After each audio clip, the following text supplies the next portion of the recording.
চাকরি করব। তো যাই হোক ওটা আর হয়নি। পরে ছেলেটাকে দিয়ে আমার বিয়ের জন্য খুব চেষ্টা করেছিলাম, আমি বিয়ে করবো না। তখন আবার আলামিন আমাকে তার 2 দিন পরে ফোন দিছে। আলামিনের সাথে আমার কথা হয়েছে, কথা হওয়ার পরে আমার যে দাদি অন্ধ ছিল তাকে আমি রান্না করে দিতে গেছি। আমার বাবা আবার আমার দাদিকে পছন্দ করে না, রান্না করতে কেন গেছি এটা নিয়ে আমাদের বাসায় একটু হালকা পাতলা কথা হইতে হইতে মারধর শুরু হয়ে গেল। আমাকে বাসায় বৃষ্টি পড়ছে, আমাদের টিনের ঘর ছিল, বৃষ্টি পড়ে খাট ভিজে গেছে বিছানা। তো এখন আমার মা বলছে ওইটা উঠায় ফেলাও।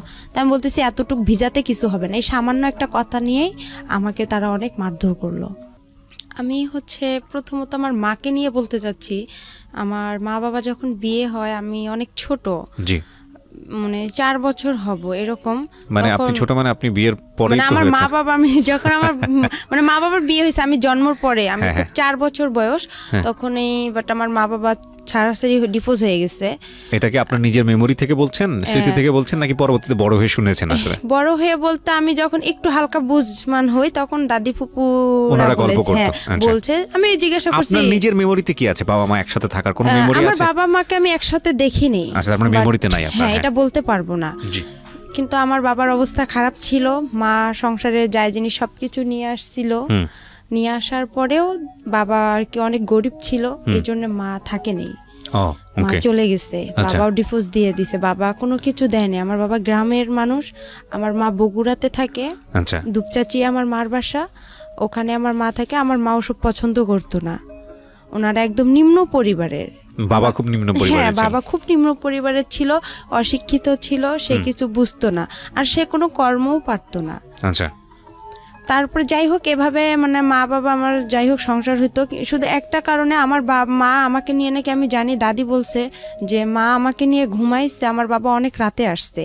আসার পরে আমার মা অনেক ঘুমন্ত ছিল, বাবা দরজা লক করছে, মা খুলতে পারেনি। এই জন্য বাবা একটা খারাপ ভাষা করে গালাগালি করছে মাকে। মা বলছে না আমি আর তোমার সংসারই করব না, চলে যাব। পরে মা চলে গেছে, আর আসতেছে না।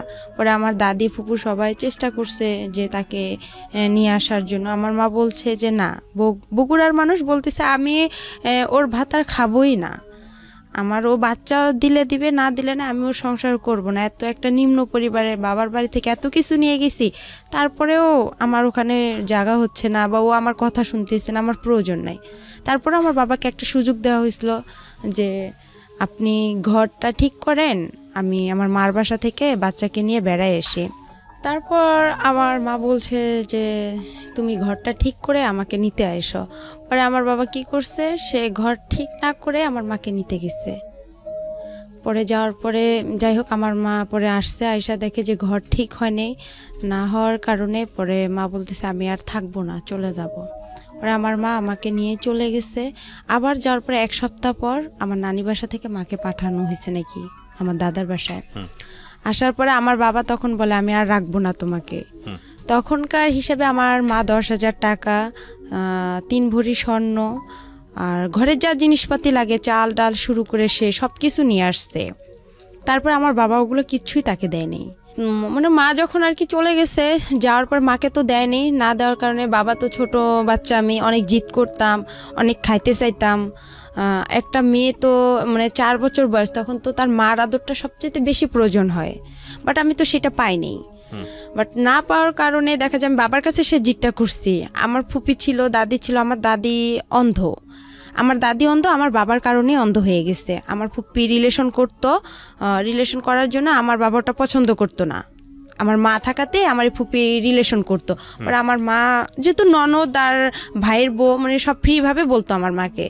তো ফুপি এসব করতো, আমার বাবা এসব শুনছিল। শোনার পরে দাদি বাতাস উঠছে অনেক, দাদিকে জুতা দিয়ে, বালু ছিল বাসায় অনেকগুলো, পরে আর কি বাবা জুতা দিয়ে দাদিকে মারতে গিয়ে জুতার বালুগুলো দাদির চোখে গেছিলো। তারপরে আর কি বাবা অনেক মারধর করতো, অনেক জিদ করতো, কিছু কিন্তু দাদি ফুপু আমাকে কেউ মানুষ করেনি।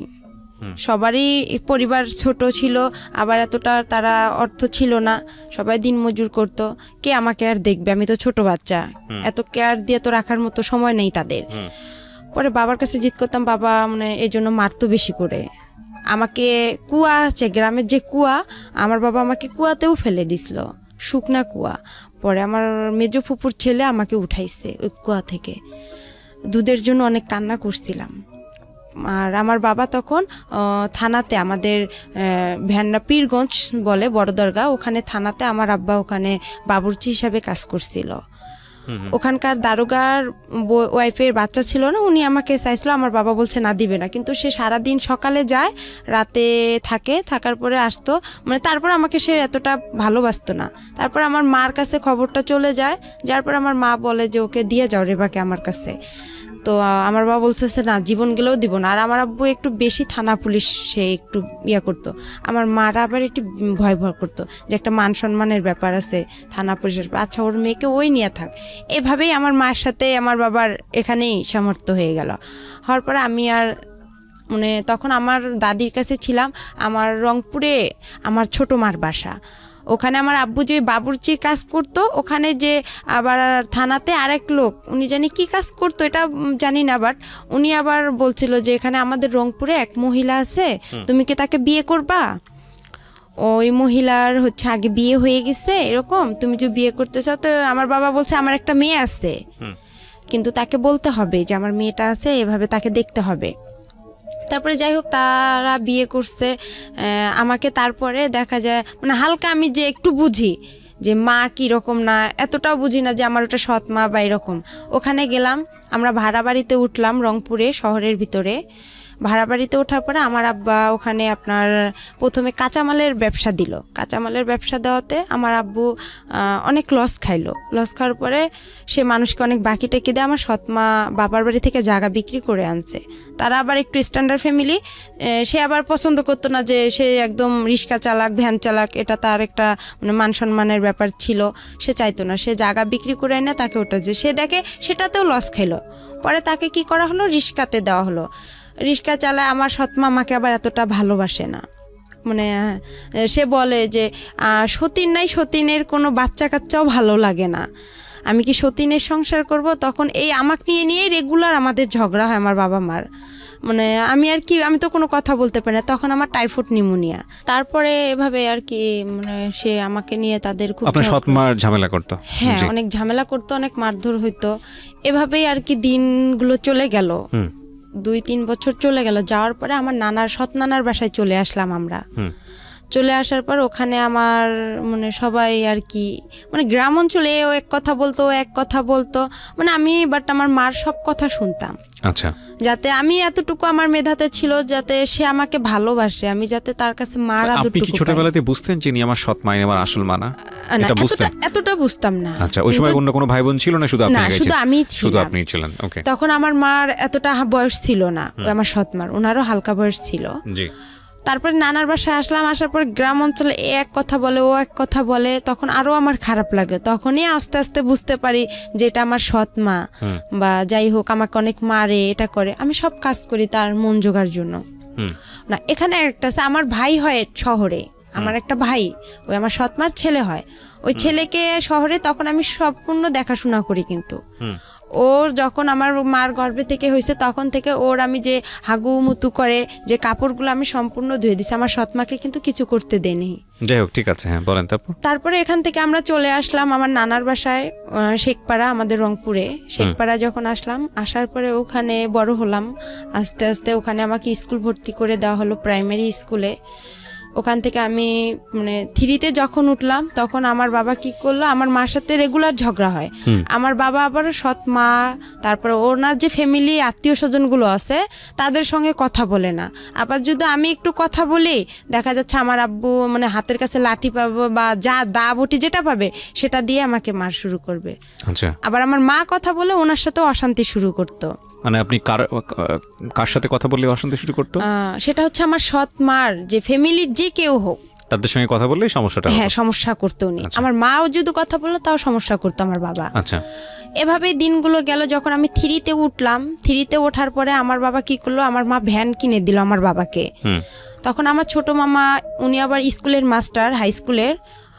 তখন উনি বলতেছে যে এরকম আমাদের একটা মান সম্মানের ব্যাপার আছে, ও যে ভ্যান চালাবে এটা কিরকম দেখায়, একটা এটা কিভাবে হয়। পরে আমার মা বুঝায় বলছে, আমার নানি নানাকেও জায়গা বিক্রি করতে দিবে না আমাকে, যে তুই কি ওর পিছনে সব শেষ করবি নাকি, তোর ভবিষ্যৎ আছে না।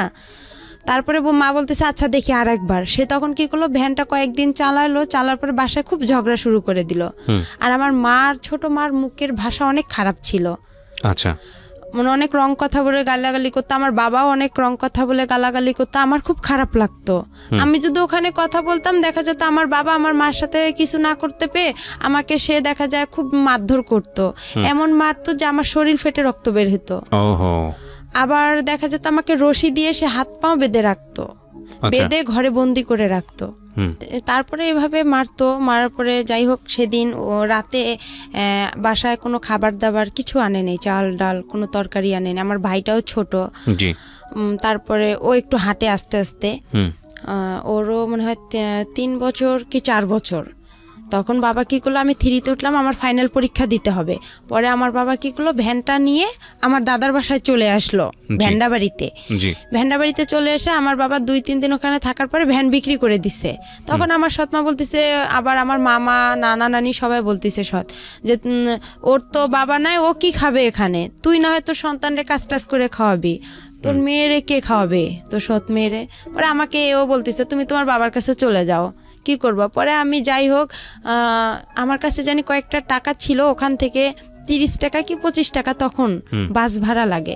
আমি মডার্নে আসলাম, এসে ওখান থেকে বললাম যে আমি এখানে ভ্যান্ডাবাড়িতে যাব, পরে এত টাকা আছে। পরে ওভাবে আমি খুব রিকোয়েস্ট করলাম ড্রাইভারকে যে আঙ্কেল আমি তো অনেক ছোট মানুষ, দেখেন আমি এখানে কোথায় হারায় যাব, আমার বাবার কাছে আমাকে নিয়ে যান, আমার এরকম সমস্যা। তাকে আমি বিস্তারিত বললাম, সে বলতেছে আচ্ছা আমি চিনি তোমার বাবাকে। আচ্ছা। পরে আমাকে নামাই দিল আমার আবার রাস্তার সঙ্গে আমাদের বাসা, আমার বড় ফুপির বাসা, মেজো ফুপির বাসা। আমি নামলাম, নাইমা কান্না শুরু করে দিছি, আমি সকাল থেকে কিছু খাইনি অনাহারে, আবার আমার পরীক্ষা। আর তারপরে আমি বললাম যে আমার তো এরকম পরীক্ষা, আমার পরীক্ষা পরে দেওয়া হলো না, পরে বাবার সঙ্গেও দেখা হলো না। না দেখা হওয়ার কারণে পরে বাবা মানে সন্ধ্যার দিকে বাবার সাথে দেখা হলো যে আপনি আমাকে ছেড়ে আসছেন কেন। তারপরে বললাম যে আমি কি খাবো, ওখানে তো আমাকে বের করেছে, তুমি তো তোমার সৎ মায়ের কথা মতন চলো ইয়া করো, তো ওখানেই থাকতা, এখানে আসছো কেন, বাবা বলছে এটা। হ্যাঁ, তো আমি বলতেছি কোথায় ছিল, বাবা তখন দাদার বাসায় ছিল। আচ্ছা। তখন আমি বললাম যে আমি ওখান থেকে কি করব, ওরা সবাই আমাকে এই কথা বলতিছে। পরে ওখানে থাকলাম। কোন ক্লাসে পড়েন তখন? তখন আমি 3-তে। ক্লাস 3-তে, ওকে। তারপরে বাবা ওখানে কয়েক মাস থাকার পরে দেখা যায় আবার আমরা কি করলাম, বাবার আর মানে ভ্যানটা বিক্রি করে খাওয়া আর তো কিছু নাই তার, সে বিক্রি করে খাবে। আমার দাদি তো অন্ধ, তারও কিছু জিনিস ছিল, সেগুলোও সে দেখা যায় কিছু টাকা ছিল তার বয়স্ক ভাতা, এগুলোও সে মানে ঘরে চাল ডাল ছিল, বস্তা ছিল চালের, ধান ছিল, এগুলো সম্পূর্ণ খাওয়ার পরে আমার দাদিকে আর দেখতে পারে না। আমার দাদি কিন্তু অন্ধ। যাই হোক, এটা হওয়ার পরে বাবা কিছুদিন পর আমাকে নিয়ে আবার রংপুরে চলে গেল, শহরে লালবাগে, কারমাইকেল কলেজের অপোজিট সাইডে, ওখানে আবার বাসা ভাড়া থাকে। ওখানে আমরা বড় একটা রুম নিলাম ছোট দেখে, আমার বাবা ওখানে রিক্সা নিল। পরে ওই আমার যে নানার বাড়ি, সৎ নানার বাসা, ওখান থেকে কিছু মামারা যাওয়া আসা করে, কাঁচামালের ব্যবসা আপনার সিও বাজারে, পৌর বাজারে তারা যায়, তাদেরকে আমি দেখি, বলে যে ওই যে রেবা, খালেদার মেয়ে, আমার সৎমার নাম ছিল খালেদা, বলে খালেদার মেয়ে। পরে এই কথা বলার পরে তা আমি বলতাম মামা আমরা তো এখানে আসছি, এরকম বিষয় দেখেন মা আর আব্বুকে আবার একসঙ্গে করা যায় নাকি। পরে আমি আবার অসুস্থ হইলাম, অসুস্থ হওয়ার পরে আমার বাবাকে বললাম যে আপনি কাউরে না কাউরে ধরেন, আবার ওখানে যাইতে হবে, আমার পরীক্ষা দিতে হবে। 1 মাস পরে কিন্তু আমরা আসছিলাম এখানে। পরে 1 মাস পরে আবার কি হলো, 1 মাস থাকলাম শহরে ভাড়া বাসায়, আমার আব্বা রিক্সা চালাইলো। পরে আমার আব্বু এর হাত ধরে, ওর পা ধরে যে ভাই আপনি একটু চেষ্টা করেন, দেখেন কি করা যায় না যায়। এভাবে মনে করেন আমার আব্বু একটু একটু করে আগাইলো, আগার পরে আমার মা আবার তাকে নিল। আচ্ছা। আবার নেওয়ার পরে সে আবার ওখানে গেল, যাওয়ার পরে তাকে বলা হলো যে আপনি ওদের সাথে কি কথা বলতে দিবেন, যারা আমার বাবাকে আমার মার সাথে যোগাযোগ করে দিচ্ছে তারা বলতেছে যে তুমি কি পারবা খালেদার বাবার মার সাথে কথা বলতে দিবা। তো বলতেছে হ্যাঁ আমি সব করব, আমি স্টামের উপর বনসই করব। এভাবে আমরা ওখানে আবার গেলাম, আমি 3-তে পরীক্ষাটা দিতে পারলাম, ফাইনাল পরীক্ষাটা। ম্যাডামরা বলতেছে যে তুমি এরকম করো, স্কুলে আসো না, এভাবে তো হয় না কারো একটা ক্লাস, আর তুমি এভাবে পারবাও না। পড়তে, এটা সম্ভব? পরে আমার বাবা মাকে দুজনকেই ডাকছে জি যে ওকে তো আপনারা তো প্রাইভেট দেন না, কিছু দেন না। তারপরে আমার স্কুলের যে পাড়া প্রতিবেশী যারা আছে কিছুজন তো ভালো আছে, পরে ওনারা গিয়ে বলছে ও সৎ মা, আচ্ছা ওর সাথে এরকম করে, ওকে তো কিছু দেয় না। আমাকে আমার বাবা মা প্রাইভেট দিত না, আমি যে মাসে 300 টাকা করে পাইতাম আপনার, ওইটাও মনে করেন 3 মাস পর পর 300 টাকা করে সরকারে দিত প্রাইমারি স্কুলে। আচ্ছা আচ্ছা ওখান থেকে ওই টাকাটা কি করতো আমার বাবা মা খরচ করতো। আবার দেখা যাচ্ছে ও অনেকে পায়, অনেকের মা কি করতো একটা জামা কিনে দিত, একটা নাকে ফুল কিনে দিত। আমার খুব ইচ্ছা হইতো যে আমি একটা নাকের ফুল নিব বা একটা জামা নিব, মানে খুব কষ্ট লাগতো, কিন্তু আমি বলতাম না ভয়ে যে আমি যদি আবার এরকম করে আমাকে নিয়ে যদি আবার চলে যায়, আমার পড়াশোনাটা এখানে আবার মিস হয়ে যাবে, আমি তখন কি করব, মানে চিন্তা করতাম। এভাবে হইতে হইতে আমার বাবা ফোরে উঠে আবার এরকম শুরু করে দিল, আবার একটা ভ্যান কিনে দিল আমার মা লোন করে কিস্তিতে, ওই ভ্যানটা নিয়ে আবার আমার বাবা এরকম চলে গেল। কিছুদিন পর চলে যাওয়ার পরে দেখা যাচ্ছে আর আমার মা নিচ্ছে না, তখন আমি আরো একটু বড় হয়ে গেলাম, হালকা একটু সাবাল্য হলাম, একটু বুঝতে পারলাম। পরে যাই হোক এভাবে হইতে হইতে মনে করেন প্রায় 2-3 মাস হয়ে গেল, আমি ফাইনাল পরীক্ষা দিলাম, আমি কোনো রকম পাশ করছি, এটাকে পাশ বলে না। তারপরে ম্যাডামেরা আমাকে উঠাই দিল। জি আমি কি করলাম, আমি তো পড়াশোনা করিনি, আমি কি করলাম, আমার পাশে আমার এক বান্ধবী ছিল রিপা, আশামণি, ওদেরকে দেখতে চাইতাম, ওরা লিখতো পরীক্ষার খাতা, আমি ওদের একটু উকি মেরে দেখতাম, কিন্তু ওরা আমাকে দেখাইতো না যে ওরাও তো নাম্বার কম পাবে, ওরা দেখাইতো না। আমি কি করি, পরে এর কাছে যাই, একটু শূন্য স্থান টিক চিহ্ন ম্যাডামকে বলি যে ম্যাডাম দেখেন একটু আমাকে দেন, আমি তো পরীক্ষা এরকম পড়তে পারিনি, আর বাবাও তো নিয়ে গেছে আমাকে ওদিকে, আর আমাদের সংসারে এমনি অনেক ঝগড়াঝাটি, আমাকে ফোরে উঠতেই হবে। পরে ম্যাডামও যাই হোক বলে দিত, পরে বলতো আচ্ছা রে বা ঠিক আছে। ম্যাডাম শূন্য স্থান টিক চিহ্ন আমার সম্পূর্ণ বলে দিত, কাউকে বলে দিত না, আমাকে বলে দিত, আবার ছোট প্রশ্নগুলোও বলে দিত, লেখেও দিত। উনি আমাকে অনেক হেল্প করছে ম্যাডামেরা। এভাবে ফোরে ওঠার পরে আবার উনি ওই রকম করলো, আবার আমার টেস্ট পরীক্ষা শুরু হলো ফোরে হওয়ার পরে আবার আমার বাবা আমাকে নিয়ে গেল 2টা পরীক্ষা নাই দিতে, বাংলা ইংরেজি দিছি, তারপরে উনি আমাকে নিয়ে এভাবে চলে গেল। যাওয়ার পরে আবার কিছুদিন ভ্যান বিক্রি করে খেয়ে আবার ওই রকম বসেছিল। পরে আমার বাবা ঢাকায় আসছিল রাজমিস্ত্রির কাজ করার জন্য, আর আমাকে থুয়ে আসছিল আমার ফুপুর কাছে। ওখানে আমার ফুপুর কাছে আমি থাকি, তাদের ওখানে খাবার নাই, দাবার নাই, কেউ আমাকে ভালোবাসে না, বলে তোমার বাবা নাই, মা নাই, টাকা পয়সা নাই, আমরাই তো দিন মজুর করে খাই, তোমাকে কি খাওয়াবো।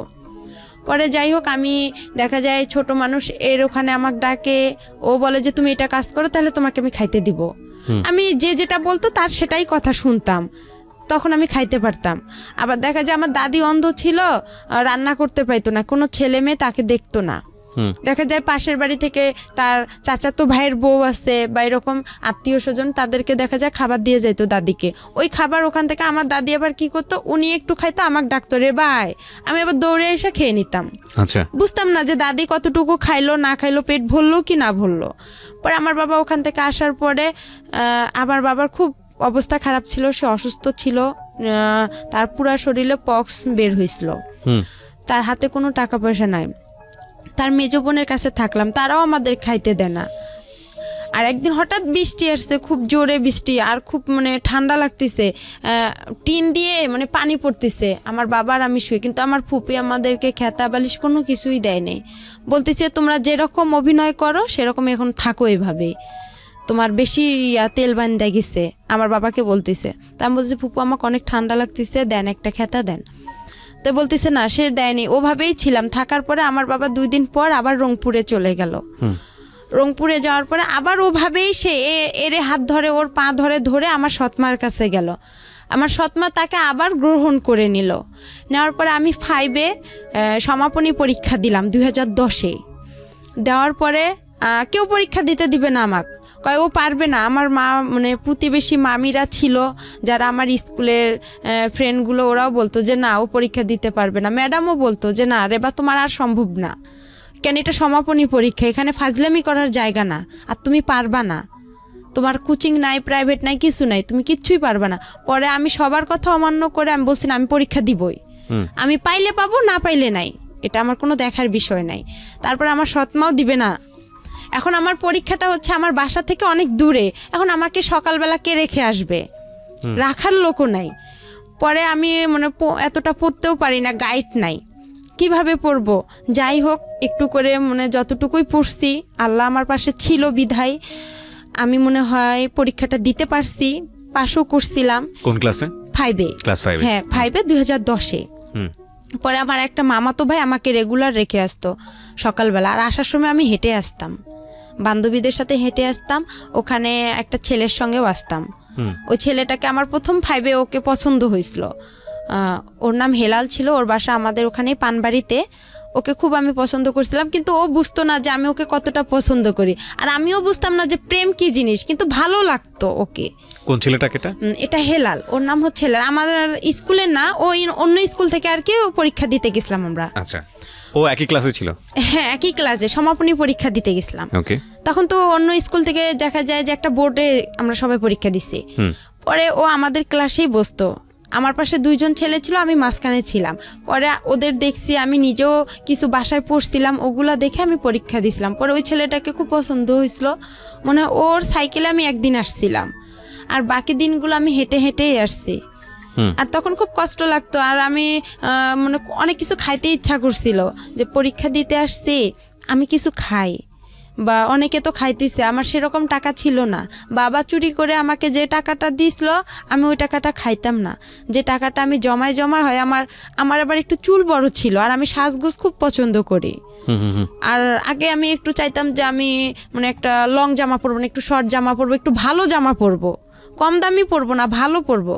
টাকা একটু বেশি লোক, টাকাগুলো জড়ায় দেখা যেত আমি একটু মেরিল কিনতাম, বা একটা টিপের পাতা কিনতাম, বা একটা চুড়ি কিনতাম, এরকম কিছু কিনতাম, একটু শ্যাম্পু কিনতাম। এভাবে আমি টাকাগুলো খরচ করতাম না, জড়ায় রেখে দিতাম আমার কাছে। রাখার পরে এভাবে আমি পরীক্ষা দেওয়া হয়ে গেল, আমার রেজাল্টও বের হলো। রেজাল্টে আমি সেরকম ভালো পাইনি, আমি 2nd ডিভিশন, ওটা তখন জানি কি ছিল, কিন্তু কোন ক্লাসে? 5-এ সমাপনী আমার শুরুতে। ঠিক আছে, আপনি পাস করেছেন। হ্যাঁ, তারপর? কোন রকম পাস করেছি, করার পরে আমাকে 6-এ 11তেই ভর্তি শুরু হচ্ছে। পরে ওখানে আমাকে ভর্তি করা হলো। আমাকে ভর্তি করবে না, আমার মা বলতেছে না ও পারবে না, আমাকে বিয়ে দিয়ে দিবে। আমার বিয়ের জন্য ছেলে খুঁজতেছে অনেক, এরা বিয়ের জন্য ছেলে খুঁজতেছে। এক ছেলে, ও হচ্ছে, এটা বলবো কি না বলবো এটা অনেক খারাপ কথা, আমি চাচ্ছি না যে এই কথাটা না চলে বলার দরকার নেই। এটা আপনি বোঝান আপনাদেরকে কি হয়েছে। হ্যাঁ, এই ছেলেটা একটা দুর্ঘটনা ঘটাইছে, ঘটার পর ওই ছেলেকে দিয়ে আমার বিয়ের কথা বলতেছে আমার মা। ছেলে আপনার গ্রাম অঞ্চলে টলি চালায়, পাওয়ার টলি, জমি চাষ করে। ওই ছেলে, হ্যাঁ টলার, ওই ছেলেকে দিয়ে আমার বিয়ে দিবে। তা আমি বলতেছি ওই ছেলে একটা এত বড় দুর্ঘটনা ঘটাইছে, ওকে আমি বিয়ে করব না। আমি আর কি মনে মনে এটা ভাবতেছি যে না, আমি কখনোই ছেলেকে বিয়ে করব না।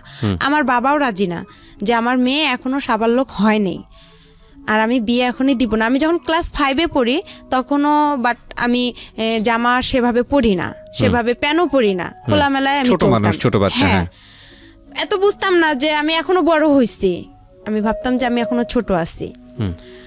কিন্তু আমার মার কাছে আমি খুব বড় ছিলাম, সে আমাকে খুব দ্রুত বিয়ে দিতে পারলে হয়তোবা সে বেঁচে যাইতো, এটা ভাবছিল। কিন্তু সে আমাকে অনেক জিদ করে বিয়েটার কথা বলছিল। আমি পরে আমার বাবা বলছে না, আমিও বলছি যে না, বিয়ে করব না এখন। আমি ইউসেপ টেকনিক্যাল আমাদের ওখানে শুরু হয়েছে, ওখানে আমি ভর্তি হব। আচ্ছা, টেকনিক্যালে আপনি কি করবেন? টেকনিক্যালে ওখানে হচ্ছে আপনার ট্রেড অনুযায়ী কাজ শেখাচ্ছে। আপনি কাজ শিখবেন ওখানে? হ্যাঁ, লেখাপড়া বাদ দিয়ে আপনি কাজ শিখবেন? হ্যাঁ, 6-এ আমি ভর্তি হলাম। 6-এ ভর্তি হওয়ার পরে আমার ওই মার যে ছোট ভাই, উনি আবার হাই স্কুলের মাস্টার গণিতের। পরে ওখানে আমার সব মানে ফ্রি করা হলো না, একটা হাফ ফ্রি ফুল ফ্রি আমার উপবৃত্তিও ওখানে দেওয়া হলো। দেওয়ার পরে আবার 6-এ পড়ার সময় আবার আমার বাবা পাগলামি শুরু করে দিল, ওই আগেরটাই। আবার উনি চলে গেল, যাওয়ার পরে আমি আর চলে গেলাম না, আমিও থাকলাম। থাকার পরে দেখা যায় আমার বাবা আসতেইছে না। আর তখন আমার মার বার ভ্যানটা দেয়নি, ভ্যান বাসায় ছিল। পরে আবার বাবা চলে গেল, পরে আমিও আবার 2-3 দিন এখানে থাকার পরে, রংপুরে থাকার পরে, নানার বাসায় থাকার পরে আমিও চলে গেলাম দাদার বাসায়। যাওয়ার পরে আবার বাবাকে নিয়ে আসলাম, নিয়ে আসার পরে আবার আমরা ভাড়া বাড়িতে উঠলাম। ওখানে আমার মিস গেল, যাওয়ার পরে আবার আমরা ভাড়া বাড়িতে উঠলাম। ওঠার পরে আবার ওখানে আমার বাবা আবার রিক্সা নিল। ওভাবে আমাদের মনে করেন 2-3 মাস চলে গেল। যাওয়ার পরে আমার বাবা কি করলো, আমার এক মামাকে আবার ধরলো যে আমি বাসায় যাব, আবার আপনি কি করবেন? পরে আমিও ভাবতেছি যে একটা মান সম্মানের ব্যাপার, আমি তো এখন আস্তে আস্তে বড় হইতেছি, কি করব, মানে খুব খারাপ লাগতেছিল। আর একদিন খাইতে পারতাম, একদিন খাইতে পারতাম না, আর আমি রান্না করতে পারতাম না। মানে ভাড়া বাড়িতে ছিলাম, সবাই তো সবার কেয়ার করে না। পরে যাই হোক এভাবে দিনগুলো গেল, যাওয়ার পরে ভাত রান্না করতাম আপনার মাটির যে পাত্র আছে ওটাতেও তরকারি রান্না করতাম, ওটাতেও ভাত রান্না করতাম, কিন্তু গ্যাস ছিল না আমাদের রংপুরে, এখনো গ্যাস হয়নি। আচ্ছা। তো তখন আবার কি ছিল, একগুলো লম্বা লম্বা কাঠ ছিল, ওগুলো গোল করে কেটতে হয়, কাইটটা আবার আপনার কেরোসিন তেল দিয়ে ধরাইতে হয়। আমি খুব কষ্ট করে ধরাইতাম। আর একদিন রান্না করতে গেছি মাটির পাতিলে মুরগির গোস্ত, পরে দেখি মাটির পাতিল ভেঙে সব পড়ে গেছে চুলার নিচে। ওগুলো আপনি কি রান্না করে নিজের জন্য খাওয়ার জন্য? হ্যাঁ, নিজে বাবার জন্য আর আমার জন্য খাবার। এখন হোটেল থেকে খাবার খাওয়া তো আর পোষাইতো না। বাবা যে ইনকাম করতো সেই ইনকামে দেখা যায় রিস্কার যে আপনার যে ভাড়াটা ওখানে মানে ইনকাম করে নাকি রাতে আবার একটা জমা দিতে হয়, সে জমাটা যদি এখন দেয় তাহলে আমাদের আর খাবারের টাকা থাকতো না। আমার বাবা যে এদিকে যাওয়ার জন্য এর কাছে যাইতো ওর কাছে যাইতো, দেখা যায় সে সময় পাইতো না, যে ইনকামটা করতো জমাটাই দিতে পারতো না, তাহলে কিভাবে খাবো? একবেলা রান্না করতাম, 2 বেলা খাইতাম। সেদিন আবার ওগুলো পড়ে গেছে। আমার বাবার সঙ্গে থাকতেন থেকে ওই টেকনিক্যালি ওটা পড়াশোনা করতে না, ওটা ওখানেই আপাতত বন্ধ থাকলো। ভর্তি হওয়ার কথা ছিল, কিন্তু এই যে বাবা মাঝখান থেকে চলে আসলো আর ওটা ভর্তি আমার বাবার সঙ্গে থাকতেন, বাবাকে রান্না করে খাওয়াতেন। হ্যাঁ। আর মা থাকতো হচ্ছে বাড়িতে? হ্যাঁ, মা থাকতো নানার বাসায়, আমার ভাইকে নিয়েই থাকতো। আপনি মার সঙ্গে থাকতে পারতেন না কারণ সৎমা আপনার সঙ্গে খারাপ আচরণ করতো? সে চিন্তা করতো যে আমি ইনকাম করতে পারি না, ওকে খাওয়াবো কি, আমার তো ছেলে আছে, তাকে তো খাওয়াইতে হবে। ওকে। আপনার বাবা খরচ দিত না আপনার সৎমাকে? না, সে খরচ দিত না, টোটালি বন্ধ ছিল। ঠিক আছে, বলেন। তারপরে যাই হোক এভাবে আর কি আমি ওখানে পরে মুরগির মাংস পড়ে গেছে, আর অনেক শীত ছিল। আমার বা একটা চকি ছিল, ভাড়া বাসায় একটা চকি দিত বাড়িওয়ালারা, চকিতে খেতা বালিশ কোনো কিছুই ছিল না। পরে যে আমাদের রংপুরের অঞ্চলের ভাষায় বলে যে আপনার পল, যেটা খ্যার, ওই খ্যার কি করলো আমার বাবা কিনে আনলো, আয়নার নিচে বিছাই দিল। আর টিনের ঘর, অনেক বাতাস আসে, গাড়ি চলাচল করে রাস্তা দিয়ে, আর ওই বাতাসটা আসতো। আর আমার বাবার একটা লুঙ্গি আমি গায়ে দিয়েছিলাম, আর শীতে অনেক কাঁপছিলাম। আমার বাবা অনেক মানে হাত পা অনেক কোকড়া করে শুয়েছিল, আমিও ছিলাম। আমার বাবা আলাদা থাকতো, আমি নিচে থাকতাম। আর মাটি থেকে যে একটা ঠান্ডা ভাবটা ওটাও আসতো, ঠান্ডাতে খুব কষ্ট হইতো আমার থাকতে। পরে মুরগির ওটা পড়ে গেছিল, যাওয়ার পরে বাবা অনেক মারধর, যে মামারা আমাকে দেখছিল বা ভাই প্রতিবেশী যারা দেখছিল তারা আর কি এই ধরনের কথাগুলো আমার মাকে গিয়ে বলছে যে আমাকে নাকি ভূত ধরছে, আমি পাগল হয়েছি, এরকম। কিন্তু আমি অসুস্থ হয়েছিলাম, এটা একটা মিথ্যা কথা বলছিল আমার বাবা, যে আমার মেয়ে একটু খুবই অসুস্থ আর মাকে দেখার জন্য অনেক পাগল হয়ে গেছে। পরে আবার কি করলাম, এভাবেই গেলাম। আবার আমার বাবা কি করলো, মামা মামির হাত পা ধরলো, প্রতিবেশী মামা মামির হাত পা ধরে আবার আমার মার সাথে মোবাইলে কথা হয়। আমার মা আমার হচ্ছে মামিদের মোবাইল থেকে আমার বাবার সাথে কথা বলে, আমিও কথা বলি যে আমাদেরকে নিয়ে যান, আমাদের এখানে খুব কষ্ট হইতেছে। আর এরকম সৎমাকে। হ্যাঁ। তো আপনি আসল মার সঙ্গে যোগাযোগ করছিলেন না কেন? আসল মার সঙ্গে যোগাযোগ করছিলাম, বাট আমার ওই সময়টাতে যোগাযোগ করেছিলেন না? কেন করেননি? করিনি, আমি তো তার বাসা চিনি না। বাবাকে বলেননি কখনো যে বাবা আমাকে আসলে? তার কথা বললে বাবা অনেক মারধর করতো। ঠিক আছে, ওকে, পয়েন্ট। তারপরে এভাবেই হচ্ছে আবার গেলাম, ওখানে যাওয়ার পরে বিচার সালিশ বসলো। আমার বাবা আবার আমাকে শিখাই দিছিল যে তুমি ভূতের অভিনয় করবা। পরে আমি আবার কি করলাম, যে আমার মাথা ভারী হয়ে গেছে, আমার খুব খারাপ লাগতেছে, হাত পা জ্বালাজ্বালি করতেছে। মানে আমাকে বলতেছে যে তুমি এরকম করলে তোমার মা তোমাকে ওখানে রাখবে, আমাকেও রাখবে। আচ্ছা। পরে আর কি যাই হোক আমি বলতেছি আমার হাত পা, আমাকে যেভাবে আর কি আমার বাবা বলছিল যে তুমি এভাবে বলবা যে আমার মাথা ঘুরাইতেছে, আমার খারাপ লাগতেছে, তখন আমি এভাবেই বলছি। বলার পরে আমার কি করলো, আমার মামা বলতেছে তাহলে ডক্টর ডাকি, নাহলে ওই যে আমার আবার সৎ না, উনি আবার কবিরাজ ছিল, বলতেছে ওনাকে ডাকি। পরে উনি যাই হোক ডাইকা গা ঝাইরা দিছে।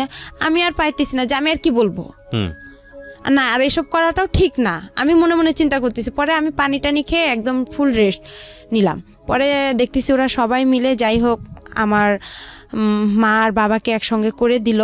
দেওয়ার পরে ওখানে থাকার পরে 2-1 মাস হয়ে গেল। হওয়ার পরে আবার আমি 6-এ ক্লাস করতেছিলাম, তখন আমার ছোট মা বলতেছে যে এরকম করাটা কি ঠিক? পরে আমার তো কোচিং নাই, 6-এ সবাই ভর্তি হয়ে আপনার গণিত, ইংলিশ সেকেন্ড পার্ট, এগুলোর বিজ্ঞান, এগুলোর কোচিং করে।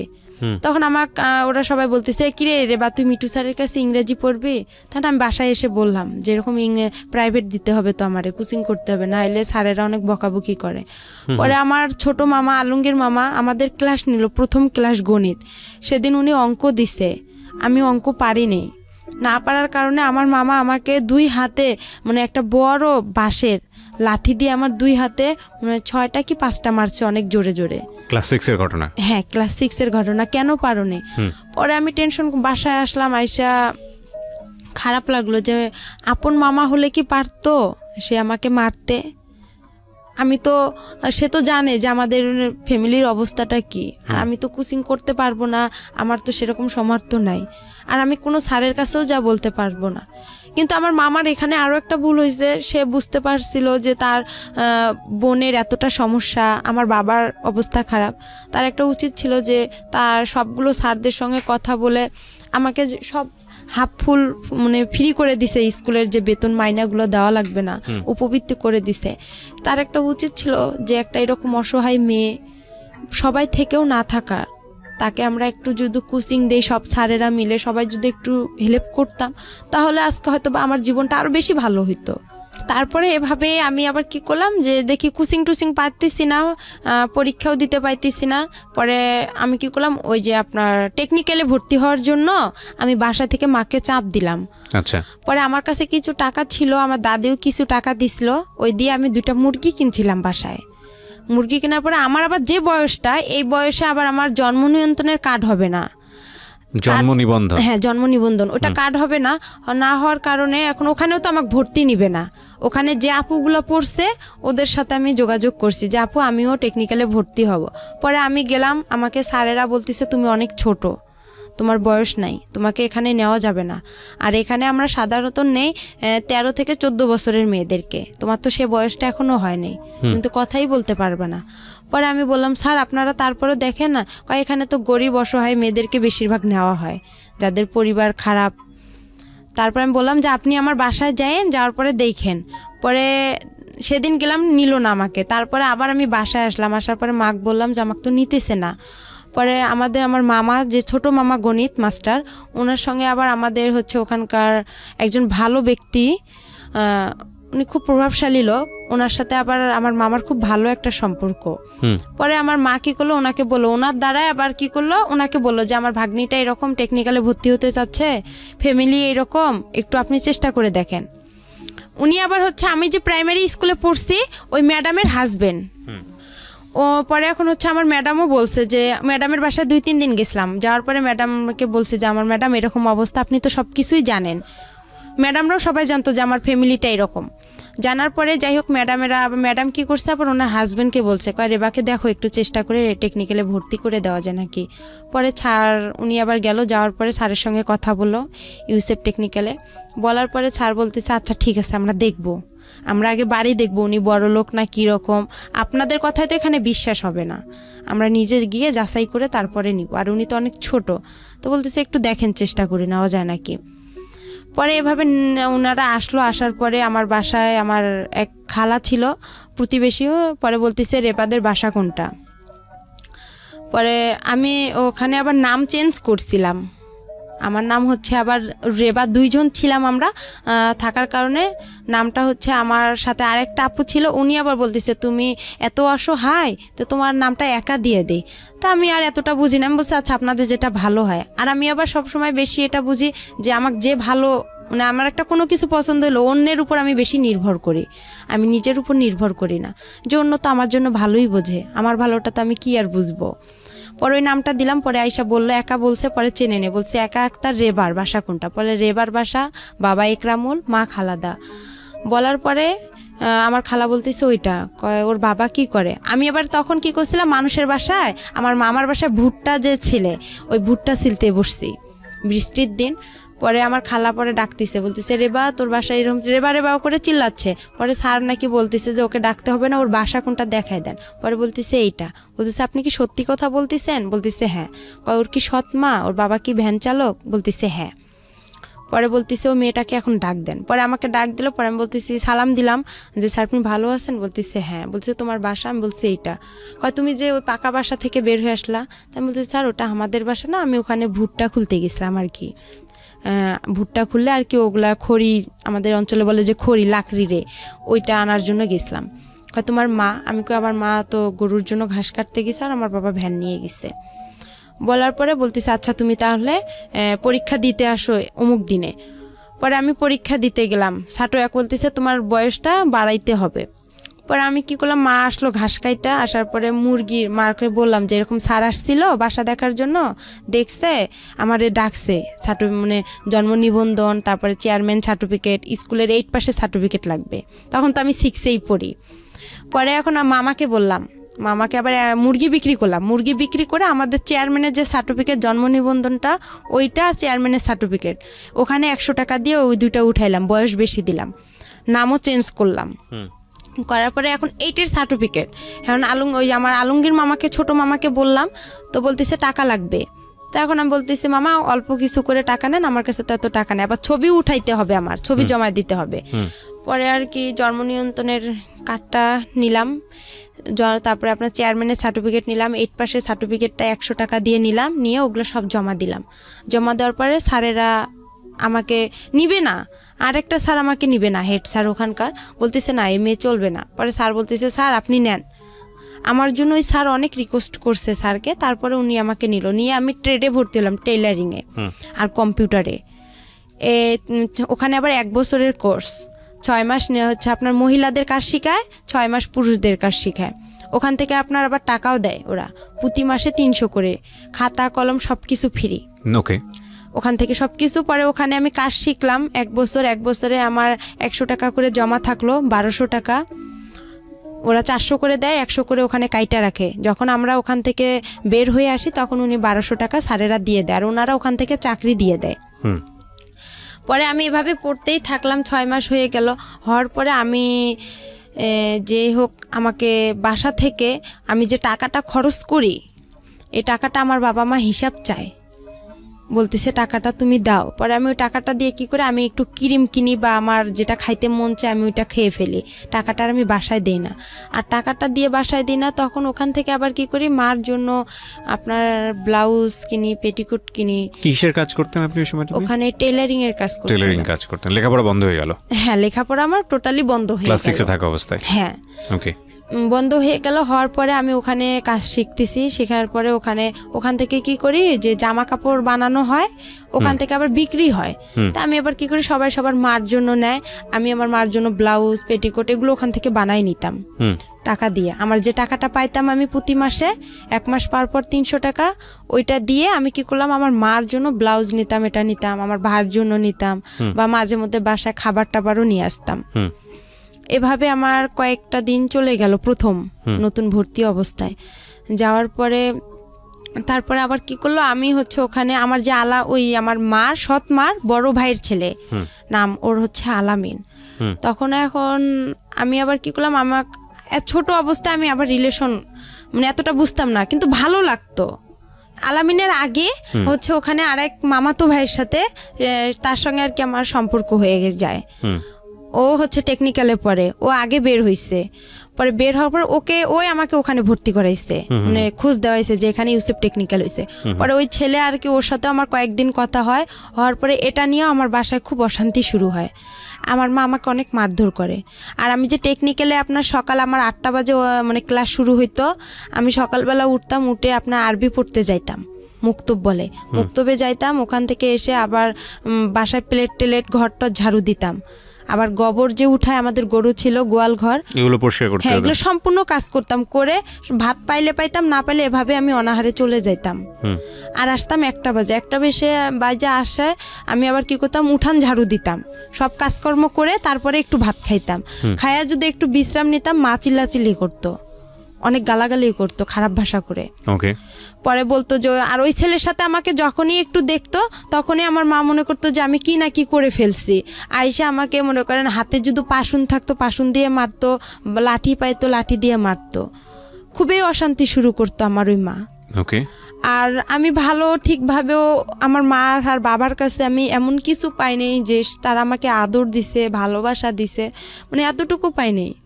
আমি যে মার যে মা, আমি ওনার কাছ থেকে সবসময় একটা জিনিস চাইতাম যে উনি যখন ওনার সন্তানকে ভাত উঠায় খাওয়াইতো ভাইয়া, তখন আমার খুব ইচ্ছা করতো যে আমাকেও মা ভাত উঠায় খাওয়াবে। আমি তখন বলতাম যে আমারও একটু খাওয়ান। সে ঘৃণা করতো, আমার মুখ থেকে ভাতটা পড়বে বা তার ছেলেরে খাওয়াবে, সে চাইতো না। আর যখন ওই ছেলেটার সঙ্গে আমাকে দেখতো তখনই খুব মারধর করতো। আমার ওই ছেলেটার মাও আমাকে অনেক বকাবকি করতো।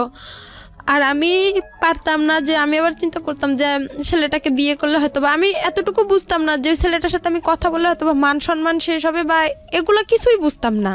কিন্তু ভালো লাগতো এটাই। হ্যাঁ, জাস্ট ভালো লাগতো, কিন্তু এরা কেউ বুঝতো না। এরাই এটা নিয়ে সবসময় বাড়াবাড়ি করতো। আর আমার মা বাবা কোথাও যাইতো, আমার ঘরে তালা মারিয়া যাইতো। আর আমি সব কাজ করছি সৎ মায়ের, আমার এমন কোনো ভুল ছিল না। সে আমাকে শাসন করছে ঠিক আছে, কিন্তু এরকম করে শাসনটা আসলে তার ঠিক হয়নি।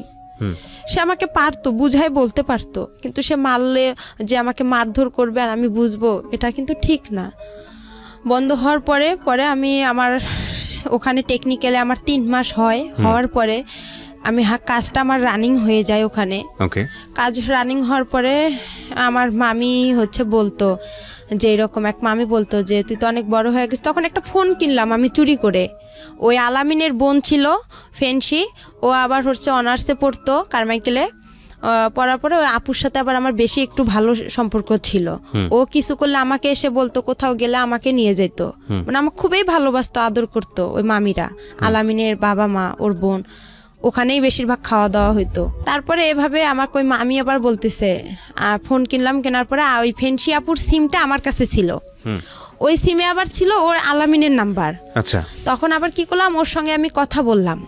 কথা বলার পরে 2-1 দিন কথা বলার পরে আমার ওই মামি আবার বলতেছে যে তুই আলামিনের সাথে রিলেশন করতে পারিস, সম্পর্ক করতে পারিস। আলামিন দেখতে শুনতেও ভালো, ছেলেটা চাকরি করে কাজী ফার্মে। ও কিন্তু ওই ইউসেফ টেকনিক্যাল থেকে ওয়েল্ডিংয়ে কাজ শিখে ও কাজী ফার্মে গেছে তেঁতুলিয়ায়। তা আমার মামি এখন আমাকে বুদ্ধি দিতেছে যে তুই ওই ছেলেটার সাথে দেখ সম্পর্ক করতে পারিস নাকি, আলামিন ভালো, ও চাকরি করে, তুইও তো চাকরি করবি, তুইও তো ইউসেফে কাজ শিখতেছিস।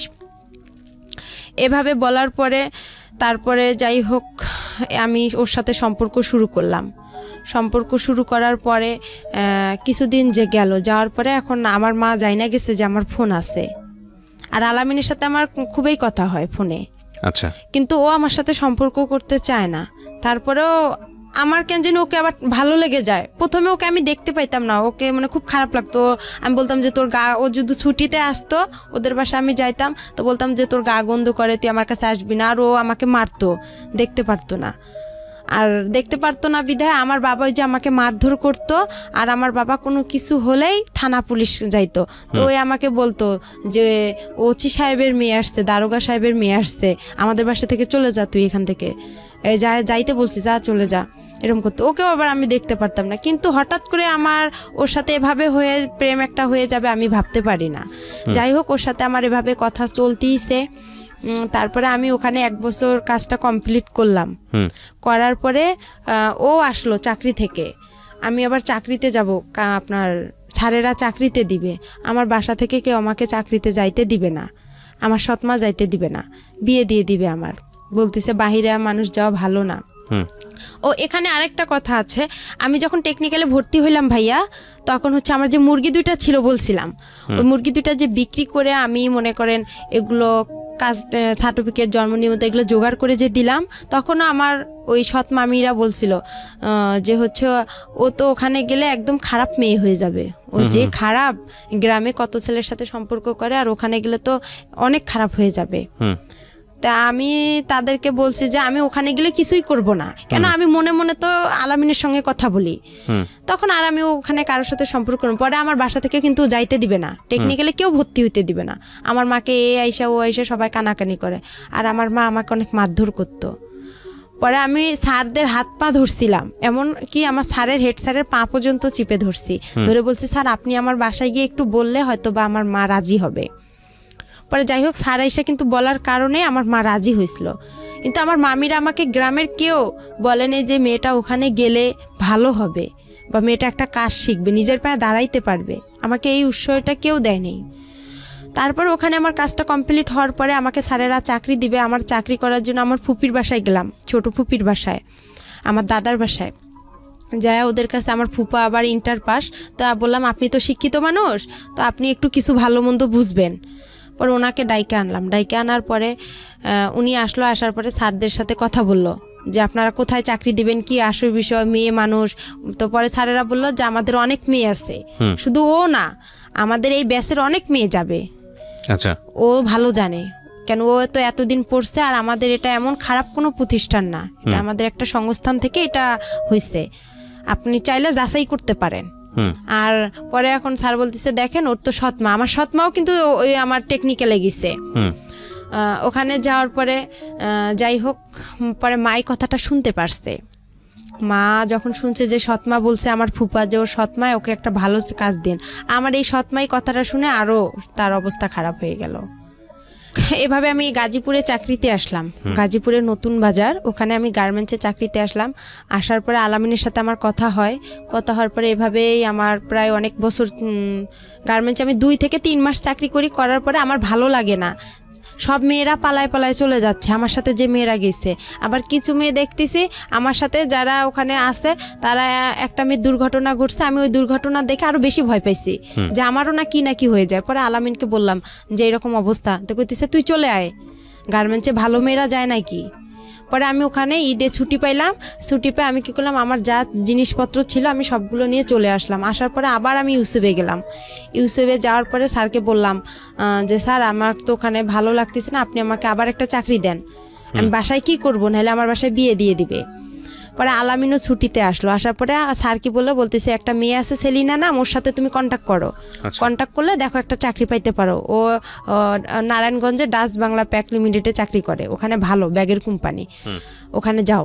পরে ওই মেয়েটার সাথে আমি যোগাযোগ করলাম, করার পরে মেয়েটা আমাকে নিয়ে গেল, আমি বলতেছি আপু আমাকে নিয়ে যাও। পরে আমার বাবা কী করলো, ওই মেয়েটা আমি ও ফের আর একটা ওর বোনকে নিল, নেওয়ার পরে 3 জনে আমি চলে আসলাম নারায়ণগঞ্জে আসার পরে ওখানে আমার কয়েকটা দিন ডিউটি করলাম, 1 সপ্তাহ ডে 1 সপ্তাহ নাইট। ওখানেও আমার খুব কষ্ট লাগছিল, আমি ডিউটি করতে পাইতেছি না, হঠাৎ করে নাইট করব, খুব ক্লান্ত লাগতেছিল। বয়স কত আপনার যখন এই কাজগুলো করছেন?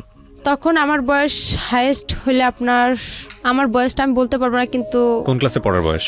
6-এ। 6-এ থাকা অবস্থায় ঘটনাগুলো ঘটছে। 6-এ তখন 1 বছর আমার গিয়ে হয়ে গেল, তাহলে 7 ক্লাস 6-7 এর বয়স, 7 বয়সের কথা।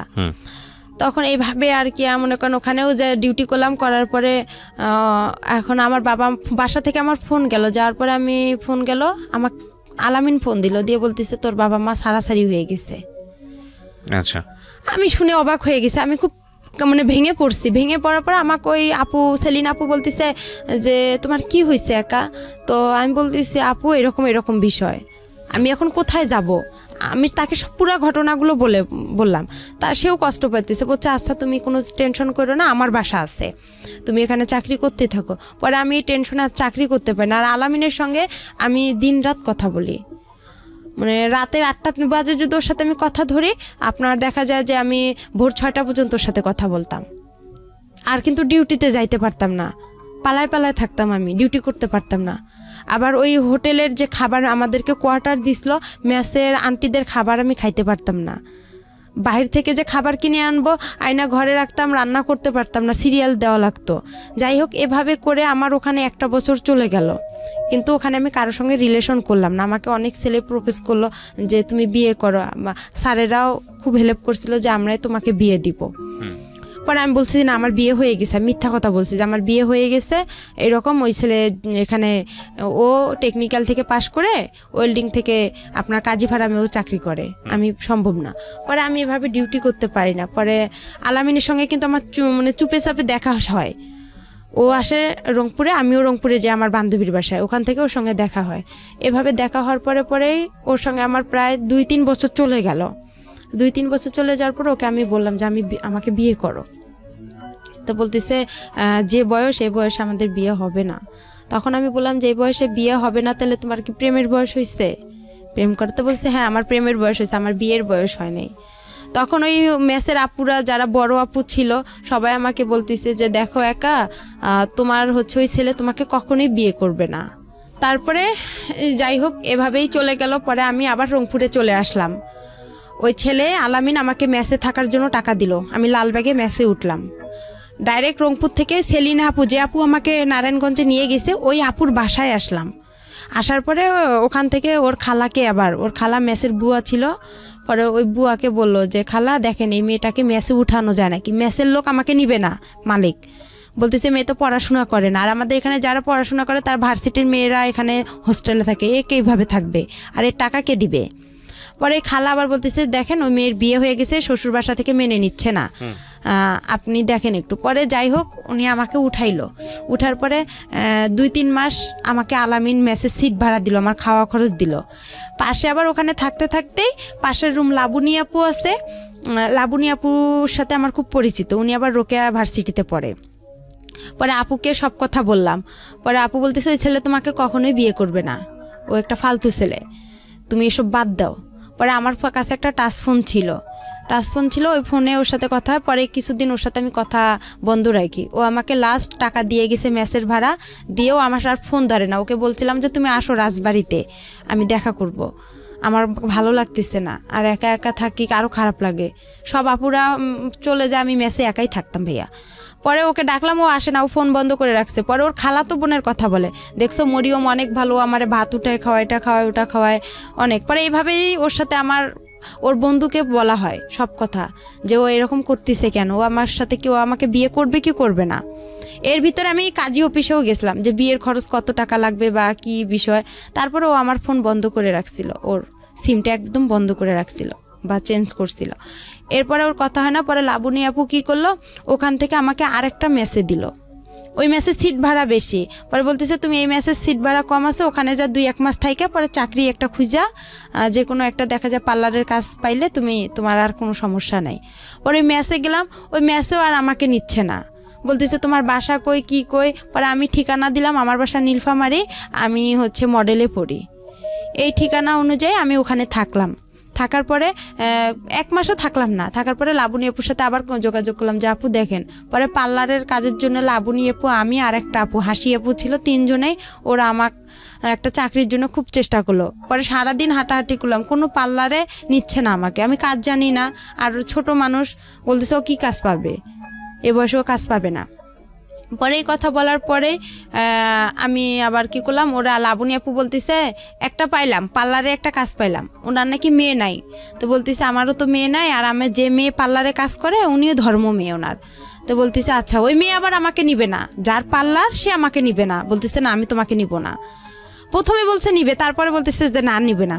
পরে এখন আমি যে বলছে নিবে, তে আমি কি করলাম, তাড়াতাড়ি করে মেসে গেলাম, গিয়ে আমার যে বালিশ খেতা ছিল, কাপড় চোপড় ছিল, আমি ওগুলা নিয়ে রিক্সা নিয়ে তাড়াতাড়ি করে ওনার বাসা রওনা দিলাম। লাবণী আপু বলতেছে আচ্ছা তুমি দ্রুত চলে আসো, যখন না নিবে ওরা তো আর তোমাকে বের করে দিতে পারবে না, ওখানেই থাকবা তুমি। পরে আমি চলে আসলাম, হাফ রাস্তায় আসছি, ওই আপু আমাকে ফোন দিছে, দিয়ে বলতেছে যে না তুমি আইসো না, তোমাকে আমি নিব না, আমার লোক আসছে। পরে আমি বলছি আপু আমি তো বাসায় আপনার এসে গেছি, লালবাগ রেলগেটে ওনার বাসা। পরে আমি ওনার বাসা উঠলাম, ওনার বাবা মা খুব ভালোবাসলো আমাকে, বলতেছে আমাদের মেয়ে নাই, একটা মেয়ে, তুমিও আর একটা মেয়ে, আমাদের 2টা মেয়ে হয়ে গেল এখন। এভাবে বলার পরে ওখানে 2-3 দিন আমি পার্লারে, উনি আমাকে মানে কাস্টমার আসে ওদের আমি একটু খেয়াল রাখি, কাজ করি, ঝাড়ু টাড়ু দেই, এভাবে যাওয়ার পরে রাতে একদিন আলামিন আমাকে ফোন দেওয়ার পরে বলতেছে তুমি কি মরো নেই?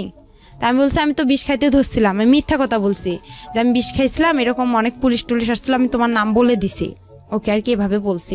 ওই আমার পাশে যে ওই আপুর ফির একটা মেয়ে শুয়েছিল, ও আবার কি অনেক রাতে কথা বলছে, 12টা-1টার দিক দিয়ে, ও এই কথাগুলো সম্পূর্ণ শুনে ফেলে সকালবেলা ওদেরকে বলে দেয়, যার পরে ওরা আমাকে আর রাখবে না বলছে।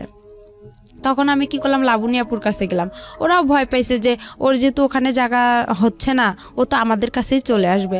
পরে আপুরা আর আমার ফোন ধরে না, আমি মেসে গেলাম, যার পরে বললাম সব কিছু, বলতেছে তুমি বাসায় চলে যাও, তোমার বাসায় চলে যাও। পরে ওখান থেকে আমি বাসায় চলে আসলাম, আমার মার কাছে আসলাম। আমার মার আবার কি করছে, আবার ওরা একসঙ্গে হয়েছে, এর মাঝে যে ছাড়াছাড়ি হয়েছে, হওয়ার পরে তারা আবার একসঙ্গে হয়েছে, আমি কিন্তু জানি না।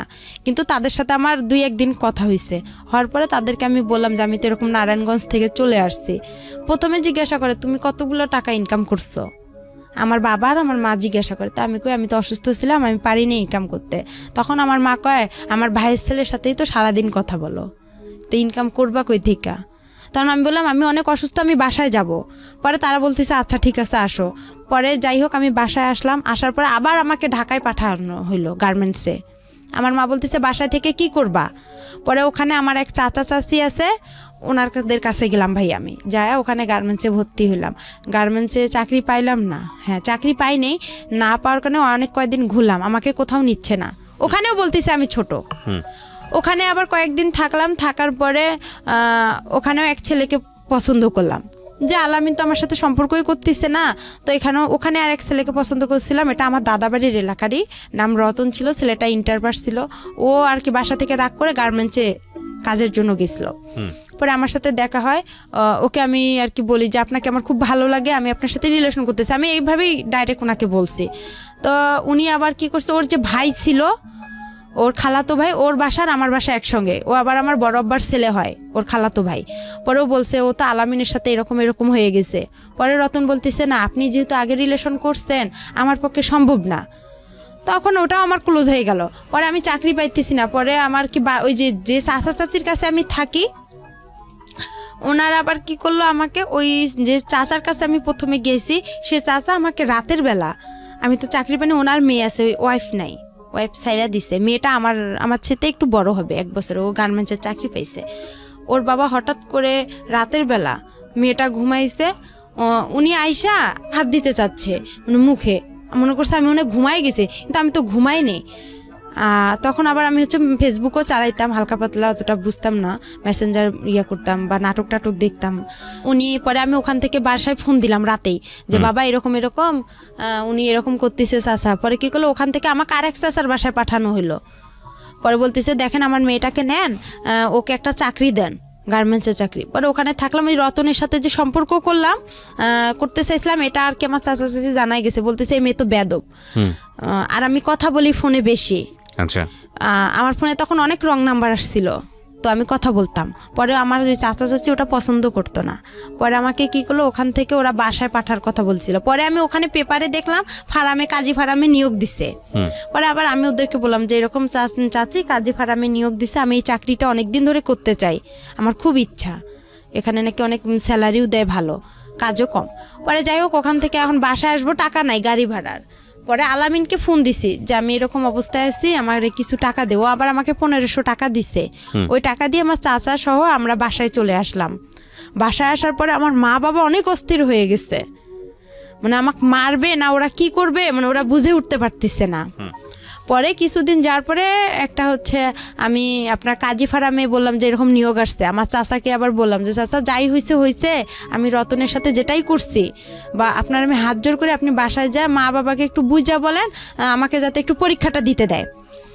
আমার একটা ছাগল ছিল, ওই নারায়ণগঞ্জে যখন আমি আসলাম না ওখান থেকে ঢাকা থেকে, তখন ওই যে আলামিন যে আমাকে মেসেজ যে টাকাটা দিছিল, ওখানে আমার কিছু টাকা ছিল, ওইটা আর আমার একটা নাকের নথ ছিল, ওই নথটা বিক্রি করে আমি একটা ছাগল কিনছিলাম। তো এই ছাগলটা ছোট ছিল, অনেক বেশ বড় হয়ে গেছে, 5000-6000 টাকা হবে। পরে এখন আমি যে ফার্মে পরীক্ষা দিতে যাবো, আমাদের কাছে কিন্তু কোনো টাকা নাই। আমার মা আবার আসলো রংপুরে আমার নানার বাসায় বেড়াইতে। যাই হোক ওখানে আসলো, আসার পরে আমার বাবা আর আমি কি করলাম, পরীক্ষা দেওয়ার জন্য আমরা যাব হচ্ছে কুড়িগ্রামে। প্রিয় শ্রোতা, অনুষ্ঠান চলতে চলতে আপনাদের জন্য একটি বিশেষ অ্যানাউন্সমেন্ট করতে চাই। সেটা হলো আমি আরেকটি অনুষ্ঠান করি রেডিও আম্বার 102.4 FM এ, প্রতি শনিবার রাত 10টায় প্রচারিত হয় মাইক্রোফোন টেস্টিং 1024। হয়তোবা অনেকেই শুনেছেন, বাংলাদেশের রেডিওর ইতিহাসে সর্বপ্রথম মিউজিক রিয়েলিটি শো, গানের রিয়েলিটি শো, এবং 2019 সালের সেরা আম্বার ভয়েস আমরা খুঁজে বের করবার চেষ্টা করছি। সেখানে আপনি অডিশন দিয়ে সেখানে আপনি অংশগ্রহণ করে সেরা আম্বার ভয়েস বিক্রি করব। তো যাই হোক ওটা আর হয়নি। পরে ছেলেটাকে দিয়ে আমার বিয়ের জন্য খুব চেষ্টা করেছিলাম, আমি বিয়ে করবো না। তখন আবার আলামিন আমাকে তার 2 দিন পরে ফোন দিছে। আলামিনের সাথে আমার কথা হয়েছে, কথা হওয়ার পরে আমার যে দাদি অন্ধ ছিল তাকে আমি রান্না করে দিতে গেছি। আমার বাবা আবার আমার দাদিকে পছন্দ করে না, রান্না করতে কেন গেছি এটা নিয়ে আমাদের বাসায় একটু হালকা পাতলা কথা হইতে হইতে মারধর শুরু হয়ে গেল। আমাকে বাসায় বৃষ্টি পড়ছে, আমাদের টিনের ঘর ছিল, বৃষ্টি পড়ে খাট ভিজে গেছে বিছানা। তো এখন আমার মা বলছে ওইটা উঠাই ফেলাও। তো আমি বলতেছি এতটুকু ভিজাতে কিছু হবে না। এই সামান্য একটা কথা নিয়েই আমাকে তারা অনেক মারধর করলো, অনেক এমনভাবে মারধর করলো যা মানে গাছের যে মোটা ডালগুলো আছে ওই ডাল দিয়ে অনেক মারছে। মারতে মারতে আমি যে টিনে ঘরের যে একটা কোনাচি থাকে, কোনাটা মানে টিনের 2 সাইড দিয়ে বের হয়ে আমি চলে গেলাম। মানে আমাকে লাঠি দিয়ে এমনভাবে ঘুতানো হচ্ছে যে আমার মানে শরীর মানে ছিদ্র হয়ে যাচ্ছে। এভাবে বের হলাম, হওয়ার পরে সকাল আমার কেউ আসলো না আগাইতে। পরে আমার বড় আম্মা বলতেছে মেয়েটারে এভাবে মাইরা ফেলাইতেছে, তুই দেখতেছিস না? আমার সৎমারে বলল, আমার ভাইরে। আমার ভাই আর সৎমা ভ্যানের উপরে বসে আছে, কেউ কিন্তু আমাকে আগাইতে জানে। পরে আমার ওই বড় আম্মা এসে দরজা, একরামুল তুই দরজা খোল, মেয়েটারে কি মেরে ফেলবি, এভাবে বলার পরে দরজাটা খুলে দিল। পরে সকাল হয়েছে, হওয়ার পরে আমি আবার কি করছি, আমার মার সাথে আবার সকালে আবার আমার বাবা ঝগড়া লেগে গেছে। লাগার পরে আবার কি করছে আমার বাবা, বলতেছে তুই চলে যা। আমার মা চলে যাবে দাদার বাড়ি, নানার বাসায় ওনার ছেলেকে নিয়ে। তাহলে আমি বলতেছি আমিও আমার মার কাছে চলে যাব, আমার নিজের মার কাছে চলে যাব। আমার মোবাইলটা নিয়ে দেন, আমি মোবাইলটা বিক্রি করলে আমার টাকা হবে, এই টাকা নিয়ে আমি চলে যাব। এভাবে বলার পরে দেখা যায় আমার বাসায় আর কি আমার গ্রাম অঞ্চলে আমার যে দাদা ছিল বিচারক, উনি এসে আর কি যাই হোক করতেছে, দরকার নেই কেউ কারো কোথাও যাওয়ার দরকার নেই, একরামুল তুই ভালো হ, মেয়ে এখন একটু বড় হয়েছে, বিয়ে শাদির ঘর আসবে, এখন তুই ভালো হ। হওয়ার পরে এভাবেই যাই হোক হয়ে গেল। হওয়ার পরে চুপচাপ সবাই সন্ধ্যা লাগছে, সন্ধ্যার সময় আমার বাবা দোকানে গেছে, ভাই বাহিরে, মা রান্না করতেছে।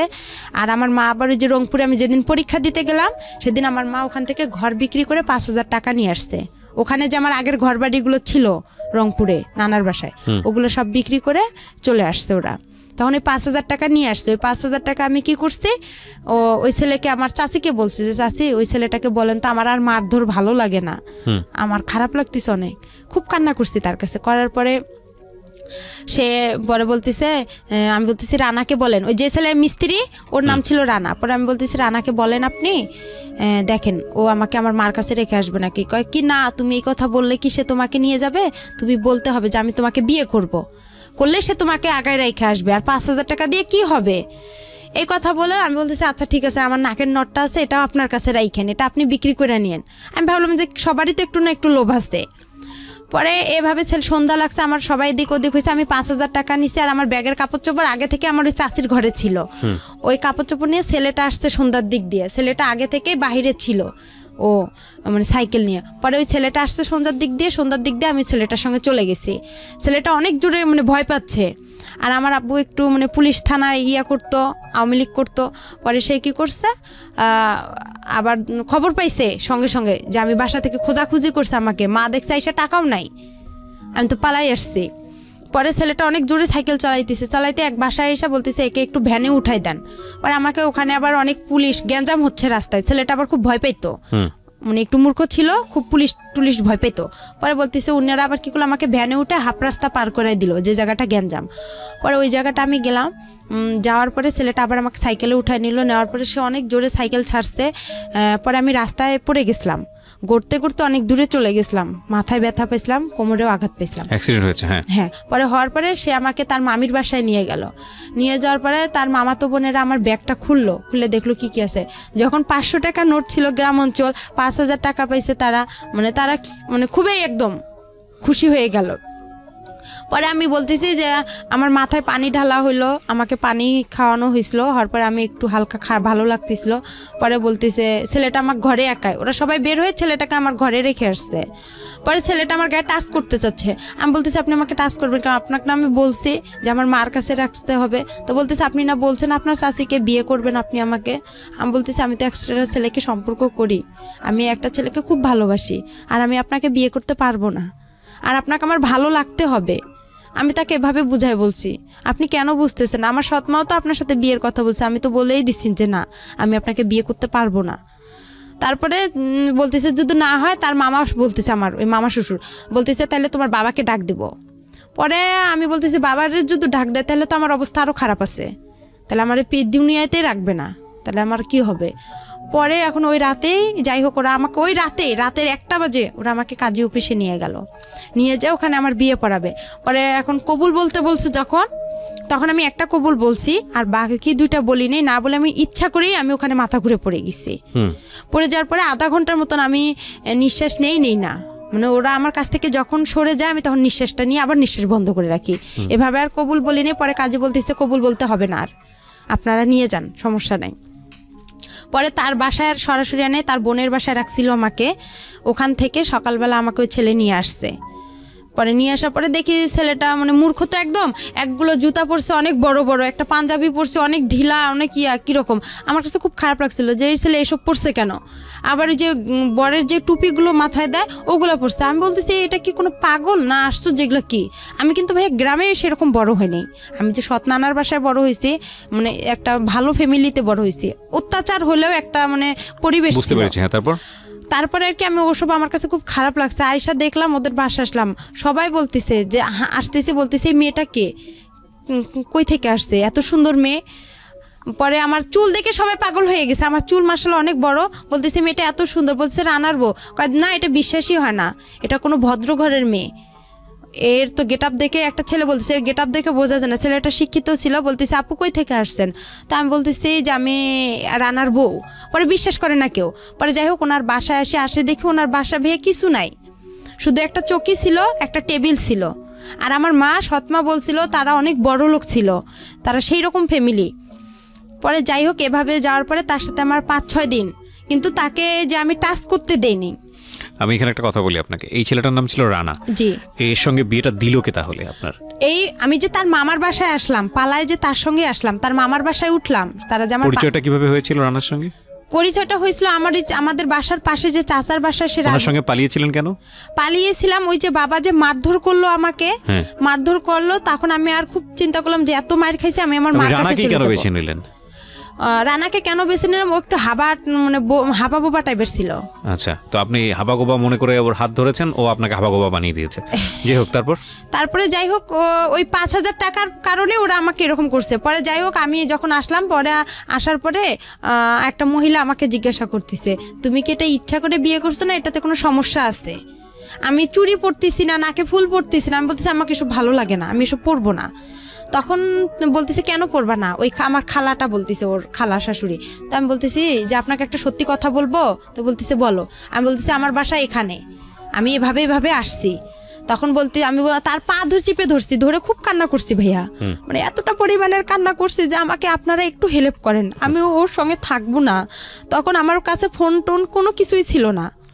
আর ওখানে আরেকটা বিষয় যে আমি যখন ওই ছেলেটা আমার ঘরে একা টাচ করতে গেছিলো ভাইয়া, আমি বললাম যে আপনি আমাকে টাচ করেন, আপনার সাথে তো আমার বিয়ের কথা না, আপনি তো আমাকে মার কাছে রেখে আসবেন, আপনি কেন এসব করতেছেন। তখন বললো যে আপনার বাবাকে ডাক দিব। পরে তখন আমি কি করলাম, কাজী ফার্মে ফোন দিছিলাম। কাজী ফার্মে ফোন দিয়ে ওখানে এক প্রদীপ নামে ভাইয়া ছিল, ওর কাছে কথা বললাম যে ভাইয়া আমি এরকম সমস্যায় পড়ছি, আপনি কি বলেন, আমি পারবো না, আমি আমার মার কাছে যাবো, নাহলে আলামিনকে একটু বলেন না কষ্ট করে, ও আমাকে এখান থেকে নিয়ে যাক, নাহলে আমাকে বিয়ে করুক। বলতেছে না, ও তোমাকে কখনোই বিয়ে করবে না, তুমি এসব বাদ দিয়ে দাও, ওই ছেলেকেই বিয়ে করো। পরে এভাবে বিয়েটা হয়ে গেল। হওয়ার পরে আমি যখন ওই যে আসলাম, আমার খালা শাশুড়ির সব কিছু বললাম। পরে ওনার পা চিপে ধরছিলাম, ধরার পরে বললাম যে এরকম দেখেন আমাকে একটু সহযোগিতা করেন। পরে ভাইয়া ওখানে 2 দিন থাকার পরে ছেলেটার মার সাথে আমার ঝগড়া লেগে গেল। আমাকে বলতেছে তুমি আমার ছেলেকে আমার কাছ থেকে কাইরা নিছো। আমি কই আপনার ছেলে আমি কাইরা নিছি, এটা সত্যি কথা, আমি আপনারা বেশি কিছু করবেন, আমি নারী নির্যাতনের কেস করব। আমি আপনার ছেলেকে বিয়ে করিনি, আর আপনার ছেলের সঙ্গে আমি থাকবো কিসের জন্য, আমি ভালোবাসি আলামিনকে। তখনও ওখানেও আলামিনের সাথে আমার কথা চলে ওই খালা শাশুড়ির মোবাইল থেকে। পরে আলামিন সব কিছুই খালা শাশুড়ির বলে। পরে বলে নতুন জীবন শুরু করছে, সংসার করো। 5 দিন তার সাথে আমার খাওয়া দাওয়া হয়, ওর সাথে সেভাবে খাওয়া দাওয়া না। ওর সাথে একটা ঈদ হয়, আমার কুরবানি ঈদ হয়। কুরবানি ঈদে সে আমার কোনো কাপড় চোপড় এনে দেয় না, শুধু আপনার কম দামি একটা জামা একটা সালোয়ার এনে দেয়, ওইটা দিয়ে আমি ঈদ করি। করার পর আমি বলছি ঈদের পরে ওকে আমি ছেড়ে চলে যাব, আমার খালা শাশুড়িকে বলছি। এই নিয়ে আমার বিচারও বাসায় বসছিল। পরে আমার বাবা মাও মাইনা নিছিল ওই ছেলেকে নিয়ে। আমার বাবা মা বলছিল আচ্ছা ঠিক আছে মেনে নিছি আমরা। পরে বলার পরে কয়েকদিন পরে ঝগড়া লাগার পরে আমার বাবার বাসা থেকে লোক আসলো, গ্রাম থেকে লোক আসলো। পরে এখন আমার বাবা আমার সাথে কথা বলে, কয় কি ওকে এখনই ছাড়ার দরকার নাই, ওই কাবিননামা কত করছে। আমি বলি কাবিননামা 1 লক্ষ টাকা করছে। কয় ওই 1 লক্ষ টাকা আমরা ওর কাছ থেকে নিব, নিয়ে তোকে নিয়ে আসবো। আমার বাবা এবার একটু লুবি টাইপের। সে যখন ওই কথা বলল তখন আমি আবার কি করলাম, বলতেছি না, আমি মনে মনে চিন্তা করলাম যে আমার বাবার এই কথা শুনলে আমার এই জীবনটা নষ্ট হয়ে যাবে। পরে আমি খালা শাশুড়ি আর ছেলেটাকে ভয় দেখাইলাম যে আমি নারী নির্যাতনে কেস করবো, নাহলে আমি ফাঁসি নোটকে মরে যাবো এখানে, আপনি আমাকে ছেড়ে দেন, নাহলে আমি আপনাকে ছেড়ে দিব। তো পরে বলতেছে না, আপনি আমাকে ছেড়ে দেন, আমি আপনাকে ছেড়ে দিতে পারবো না, কেন আপনার বাবা থানা পুলিশ করে, পরে আমার একটা সমস্যা করবে, এগুলোকে করবে, আমার পক্ষে সম্ভব না, এভাবে বলতেছে। পরে যাই হোক বলার পরে আমি কি করলাম, একদিন 2-3 দিন পরে বিচার সালিশ হয়ে গেল। হওয়ার পরে চুপ করে আমার খালা শাশুড়িকে বলছি যে আমি ওকে সাইরা দিতে যাব কুরবানি ঈদের 2-3 দিন পরে। পরে বলার পরে ওই ছেলেটাকে নিয়ে আমি রংপুরে আসলাম কোর্টে আসার পরে ওকে আমি ওখান থেকে কোর্ট তালাক করছি। পরে ওখানে উকিল বলতেছে এই বিয়ে দিছে কে, এই বিয়ে যে দিছে তার আগে জেল হওয়ার দরকার। পরে ওখানেও আমি খুব কান্নাকাটি করি তাদের কাছে। কান্নাকাটি করার পরে ছেলেটা আবার কী করলো, আমার যে 5,000 টাকা ওরা নিছিল, আমি বলছি আমি তো আপনার সাইরা দিতে গেলে আমার তো টাকা লাগবে, কিন্তু আপনি আমাকে ফুল টাকা 5,000 দিবেন, আমি ওই টাকা নিয়ে আমার যেখানে মন চাই আমি সেখানে চলে যাব, তখন তো আর আমার বাবা আপনার কিছু করতে পারবে না। পরে ওখানে ওকে আমি কোর্ট তালাক করে আমি কি করলাম, আমার মার বাসা আমি এতটুকু জানি, আপনার বগুড়া দুপচাচি আসলাম ঠিকানা খুঁজতে খুঁজতে। আইসা বললাম আমার মার নাম বলছি রোকেয়া। আর রোকেয়া বলার পরে তখন আপনার আসল মা? হ্যাঁ, আসল মার কাছে আসলাম। কত বছর বয়সে? তখন আমার বয়স হবে হয়তো 8-এ পড়েন আপনি, ওই সময়ের বয়স মানে 14 থেকে 15 বছর বয়স। হ্যাঁ, এই জীবনের প্রথম আসল মাকে দেখতে যাচ্ছেন। হ্যাঁ, ওকে, তারপর মার কাছে আসলাম। ওখানে খুঁজতে খুঁজতে আসার পরে মাকে এসে সবকিছু বললাম যে আমার এরকম একটা বিয়ে হয়ে গেছে, এরকম। আমার মা আবার আমার বাবাকে ভয় পাচ্ছে, অনেক ভয় পাওয়ার কারণে পরে আর কি যাই হোক ভয় পাইতেছে। পরে আমি বলতেছি কিছু হবে না, কোনো সমস্যা না। ভয় পাচ্ছে আমার বাবা থানা পুলিশ করে, সে যদি আবার কেস করে আমার মার উপর। আর আমার মার উপর কেস করেছিল আপনার বাবা? হ্যাঁ। কিসের কেস? এর আগে কেস করছিল, এটা আমি মাঝখানে বলতে পারিনি। কেস করছিল এর আগে, আমার ছোটবেলা আমার মা আমাকে নিয়ে আসছিল, ও সেই কারণে কেস করছিল। আপনার মা এই জন্য ভয় পাচ্ছে যে তুমি আবার আসলা, এই কারণে আবার কেস টেস না। হ্যাঁ, আবার কেস টেস করে, আমি এসব জড়াইতেছে না। আর আমার মা তখন আবার বিয়ে করতে চাচ্ছে। আপনি যখন গেছেন তখন বিয়ে করতে চাচ্ছে? হ্যাঁ, আমার মা আবার বিয়ে করতে চাচ্ছে। ওকে, তারপর বিয়ে করতে চাচ্ছে। একটা জিনিস খেয়াল রাখবেন, একটা কথা আছে না যে ওই গানটার মতো জলে ভাসা পদ্ম আমি, ঠিক জলে ভাসা পদ্মের মতো গল্পটা আসলে। একটা মেয়ে যদি ফ্যামিলি না থাকে তাহলে সে কিভাবে কোথায় যায়, এবং ভাসতে ভাসতে তার কোথাও ওঠাই হচ্ছে না, না নিজের বাবার কাছে, না সৎ মায়ের কাছে, না নিজের মায়ের কাছে, এবং পরিবার তো নাই, সমাজ তো আরও অনেক জটিল একটা জায়গা। এগুলো আসলে নতুন না জীবন গল্প, এটা বহুবার এসছে, বিভিন্ন অ্যাঙ্গেল থেকে এসছে। সমাজের বিভিন্ন শ্রেণীর মানুষের গল্প বিভিন্নভাবে উঠে আসে, কিন্তু একটা মেয়ে নির্যাতিত হলে সে যে ক্লাসেই বসবাস করুক না কেন তার গল্পটা আসলে সেম। বলেন তারপরে যাই হোক ওখানে আসলাম, মা সবাই আমাকে ভয় পাচ্ছে, তো বড় হয়ে গেছি, টাকা পয়সা অনেক লাগবে, অনেক কিছু বিষয় আছে এখানে। তখন মা কি করলো, বলতেছে দরকার নেই। তখন আমার মার ফোনে আবার একজন ছেলে ফোন দেয়, তখন আরও বেশি কষ্ট লাগলো। আরে আমি তো মার বয়সের, এগুলা কাজ করার কথা আমার, আর এই কাজগুলো আমার মা করতেছে, মানে খুব কষ্ট লাগছিল। লাগার পর আমার মা কি করলো, আমার মামির কাছে পাঠাই দিল, খিলগাঁও তালতলা, এখানে আবার আমার মামি থাকে, উনিও গার্মেন্টস করে, ওখানে পাঠাই দিল। দেওয়ার পরে ওখানে মামির কাছে আসলাম। আসার পরে মামির ওখানে আসলাম, মামিও মনে করেন চাকরি করে গার্মেন্টসের। আর ওই মামির ছোট মেয়ে আছে, উনি আবার হচ্ছে ডাক্তারি চাকরি করে, কিন্তু ওরা একটু লুবি টাইপের। আমার মা আবার রিং দিছিল আমার কানের। আমি যখন আমার নিজের মার কাছে গেলাম ভাইয়া, তখন আমার মা রিং, নুপুর দিছিল, একটা আংটি, চেন, মানে আর কি জিনিস, স্বর্ণের জিনিস দিছিল। তখন এগুলো আর কি করলো, আমার মামি বিক্রি করলো। আমি তো গার্মেন্টসে চাকরি পাইতেছি না, তখন চাকরি হচ্ছে না। পরে কি করলো, আমার সাথে খুব ঝগড়াঝাটি হয়ে গেল, খুব অশান্তি শুরু হইলো। অশান্তি হওয়ার পরে আমার মামাতো বোনটার কাছে গেলাম। আমার মামাতো বোনের বিয়ে হয়েছে আবার ওখানেই, ওনার মেয়ের। পরে ওনার কাছে গেলাম, যার পর ওনার শ্বশুর শাশুড়ি আমার খুব ভালোবাসলো, অনেক আদর টাদর করে।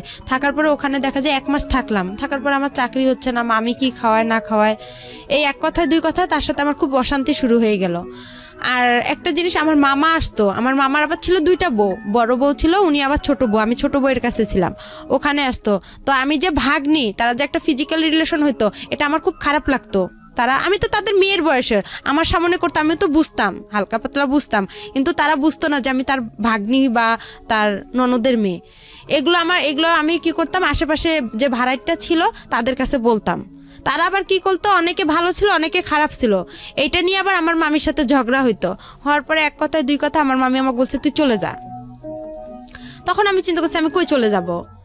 তখন আমি কি করলাম, ওই যে আমার যে মামাতো বোন আছে ওর বাসা হচ্ছে আপনার মগবাজারে, ওই মগবাজারে ওর আবার শাশুড়ির বাসার পরের আর একটা বাসা আছে, ওই আন্টিকে বললাম যে আন্টি এরকম ওখানে তো আমার হচ্ছে না, তো আপনি আমাকে এদিকে একটা মেস ভাড়া করে দেন, আমি যাই হোক যা বিক্রি করে হলেও দিব, আমার যা কাপড় চোপড় আছে বা যাই হোক মানুষের বাসায় কাজ করে হলেও থাকবো, কিন্তু ওখানে আমি থাকতে পারবো না।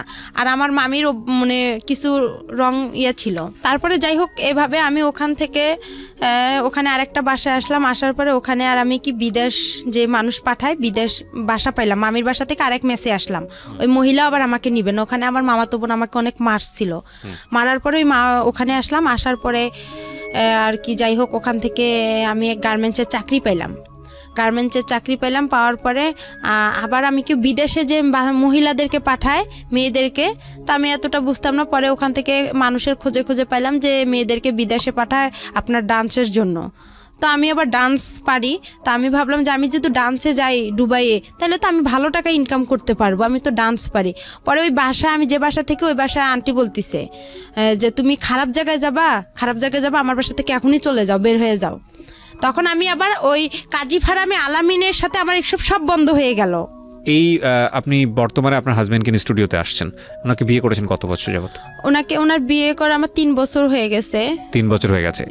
এনার সঙ্গেও কি আপনার এই ভদ্রমহিলা যার গল্প বলছিলেন তিনি বিয়ে দিয়ে দেয়? হ্যাঁ, তিনি আমাকে বিয়ে দিয়ে দিয়েছে। তো ইনি বিয়ে দিয়ে দেয় এবং 3 বছর সংসার করছেন তার সঙ্গে, তিনি কি জানে, পুরো গল্পটা জানে আপনি আজকে যেটা বললেন এখানে? হ্যাঁ, সে পুরো আমার ইতিহাসটা জানে, আমি তাকে সম্পূর্ণ খুলে বলছি। আর সে আমার একটা কথার কারণে নাকি সে আমাকে বিয়ে করছে।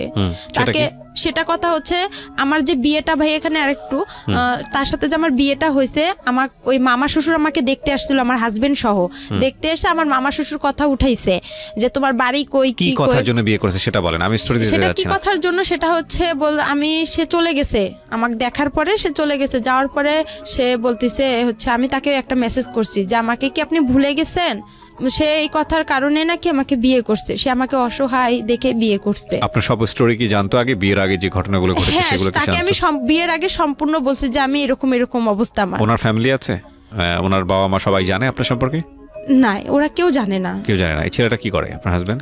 আমার হাজবেন্ড হচ্ছে রিক্রুটিং এর মালিক। রিক্রুটিং বললে বিদেশে যে লোক পাঠায় উনি। আচ্ছা, তো এই 3 বছর যাবত সংসার করছেন আপনি, আপনার আগেও একটা বিয়ে ছিল সেটাও জানে। জি। তো সবকিছু মিলে কেমন আছেন আপনি? সবকিছু মিলা আমি মোটামুটি বেশি ভালো নেই। এই জন্যই আমি চাইছিলাম যে আমার হাজবেন্ডকেও আজকে আমি এখানে রাখতাম। কেন ভালো নেই? সে আমাকে এত কিছু থেকে বঞ্চিত কেন করছে? সে তো আমাকে অসহায় দেখে বিয়ে করছে। এত কিছু থেকে বঞ্চিত করেছে বলে? এত কিছু থেকে আমি কি তার কাছে কি কোনো প্রাপ্য পাবো না? কি বঞ্চিত করেছে? সে আমাকে ঠিকভাবে দিচ্ছে না তেল সাবান। বিয়ের আগে প্রথমে, বিয়ের পরে সে আমাকে খুব ভালোবাসতো, তারপরে সে আর আমাকে ভালোবাসে না। কেন সে আমাকে ভালোবাসতে পারতেছে না? ভালোবাসে না বললে এভাবে বললে তো হবে না। আপনি তার সঙ্গে হ্যাপি না? জি না। খাবার দাবার ঠিক মতো দেয় না, ভরণ পোষণ ঠিক মতো দেয় না? খাবার দাবারটা সেভাবে ঠিকভাবে পাই, যেটা কিন্তু কাপড় চোপড় তেল সাবান এটা ঠিকভাবে পাই না, তার ভালোবাসাটা পাই না, এসব সবই বাদ দিলাম। ভালোবাসা অন্য জিনিস, এটা পাবেন কিভাবে এটা জানি না আমি, এটা নিয়ে আসলে এক্সপ্লেইন করা এটা অন্য জিনিস। বাট আপনার ভরণ পোষণের জায়গা হাজবেন্ড হিসেবে এটা আসলে সে ঠিক মতো দেয় না, আপনি যেটা বলতে চাচ্ছেন। জি।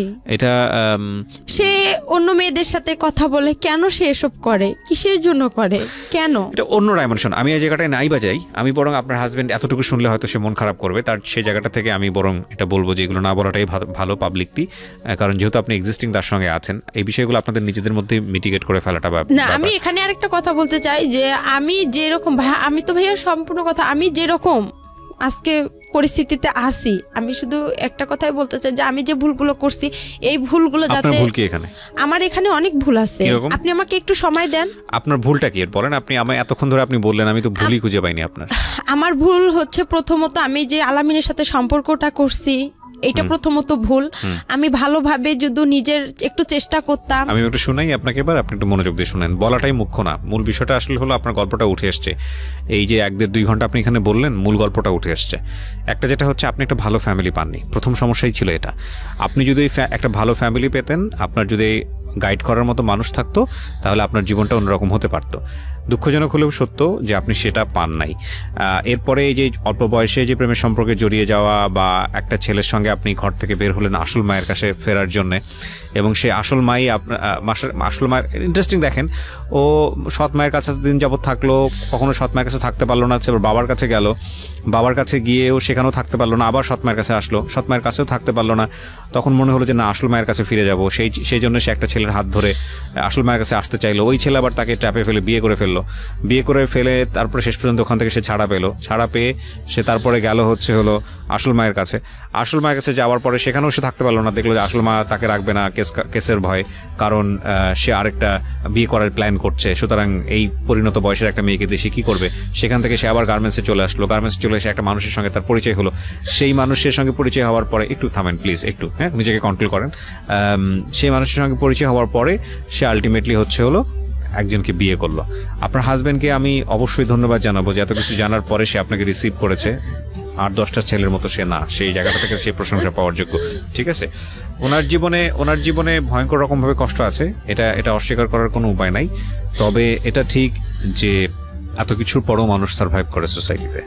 ভয়ঙ্কর রকমভাবে আমাদের জীবনে ঘটনাগুলো ঘটে যায়। যদি নিদেন পক্ষেই বলেন যে আজকের এই গল্পে ওনার বলার ধরন, বা উনি যেভাবে বলেছে, বা আমাদের যেভাবে আমরা এখানে প্রেজেন্ট করেছি, সেখানে সেই অর্থে আপস অ্যান্ড ডাউনস নাই, সেই অর্থে ঢেউ নাই। কিন্তু আপনি যদি একটু ঠান্ডা মাথায় চিন্তা করে দেখেন, এই যে মেয়েটি বড় হয়েছে আমাদের সমাজে, সেই জায়গাটি থেকে কীরকম কষ্ট করে তাকে বড় হতে হয়েছে। আমাদের চারপাশে এরকম অসংখ্য মানুষ আছে যারা বিভিন্নভাবে বিভিন্ন কিছু থেকে বঞ্চিত। তবে এর থেকে বড় বঞ্চনা বোধহয় পৃথিবীতে আর কিছুই নেই, যার কোনো পরিবার নেই, থেকেও নেই। সুতরাং বাবা মায়ের সম্পর্কটা সন্তানের ক্ষেত্রে খুব গুরুত্বপূর্ণ, খুবই খুবই খুবই গুরুত্বপূর্ণ। আল্লাহ আমাদের সবাইকে, অন্তত বাবা যারা হয়েছি, মা যারা হয়েছি, তো তাদেরকে অন্তত এই জায়গাটাতে